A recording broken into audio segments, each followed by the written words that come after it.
All right, so we're going to talk about those properties of addition and multiplication, and then we're going to use them to simplify algebraic expressions that we've had before. Okay? So, let's talk about commutative property first. Commutative property, we start with 6 and 9, equals what happened on the flip side. We started with 6 plus 9. What happened on the other side? We just flipped the order, right? We rearranged. So that is commutative property. Okay, and we get the same answer like what we talked about with the what do you notice. Okay, same thing with multiplication. We said it worked with multiplication, right? Rearranging. So all they did was flip them, and they still get the same answer. Yeah?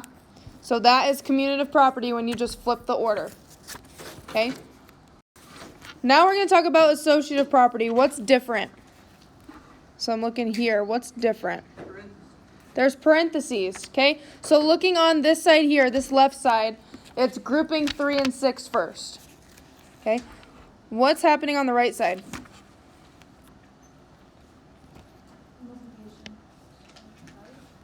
So, right, they rearrange the parentheses. They put them around different numbers. But does it change our answer? No, it's just regrouping the parentheses and we end up getting the same answer.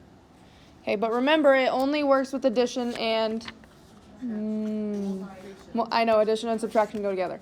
But it only works with addition and multiplication. It does not work with subtracting and dividing. Okay? Now we're going to talk about some number properties. We talked about these all the way back in the first chapter we learned this year. Okay? But very briefly. What does identity mean? The same. Yes, the same. I like that. Okay? So, if we have additive identity, adding identity, what do we add to any number to get itself? 0, right? If I start with 5 and I want to stay with 5, what do I add? 0. Okay, so that's the additive identity, and that's when we add by 0. Okay, so that's a vocab term, additive identity. Okay, now we have multiplicative identity. So multiplying identity, what do you multiply by every number to get itself? 1, right? You multiply 6 times 1, you get 6, right? It's okay. So the multiplicative identity is multiplying anything by 1, okay? And then lastly, multiplicative property of 0.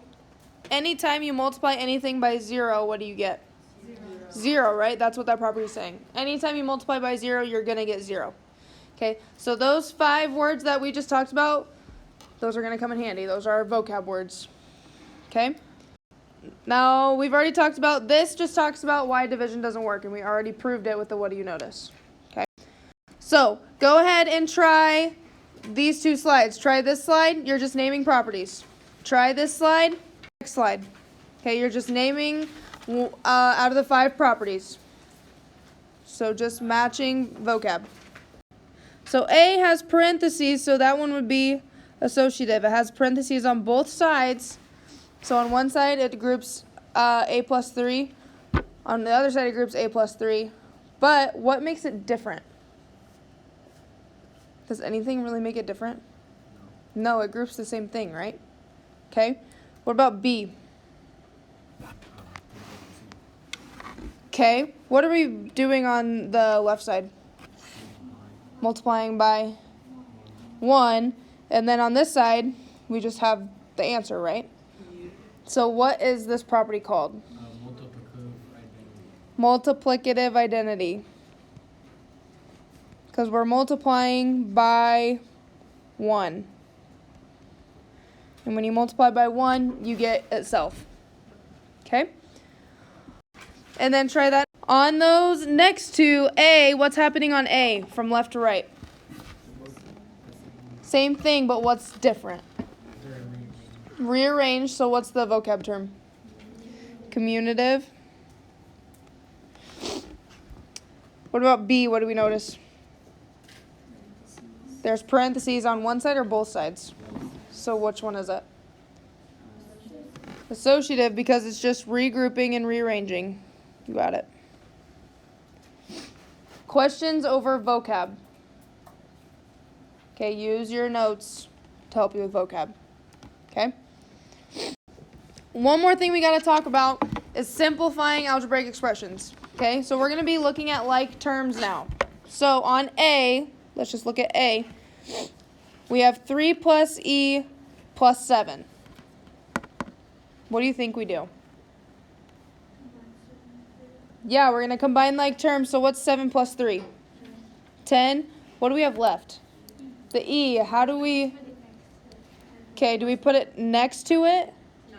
Why not? Because that would be a line that changed the property. Right. So if we start with addition, we need to end with addition. What does this say? Times E. So that's multiplication. So we want to end with the property we started with, or the operation we started with. Okay? So with that idea, go ahead and try these 4. Okay? Combine those like terms, and then keep your same operation. So simplifying algebraic expressions, what are like terms on A? 12 and 18. 12 and 18, what's the operation we're dealing with? Adding, so what's 12 plus 18? 30. 30, what do I do with the x? Plus x, not 30x. We stick with the same operation, okay? What about B? What are my like terms? It's multiplication, and then 5 and 3, what's 5 times 3? 15, what do we do with that R? Right next to it, right? Okay, what is my 2 like terms on C? 7 and 0. What's 7 plus 0? 7. What do I do with D? 7D. Plus D. Because I have to have that plus in there. Why do I have to have the plus in there? Because it's addition. Because it's not multiplication, right? What we start with is what we got to end with. Okay, last one. What are my 2 like terms here? 2 and 0. What's 2 times 0? 0. What do I do with the Y? Goes right next to it. Can I leave my answer like that? No. You can just put it as How can we have a You can dot? just put Y. I'm pretty sure. Okay, I'll just copy. It's just 0. Why is it just 0? Because you multiply Right.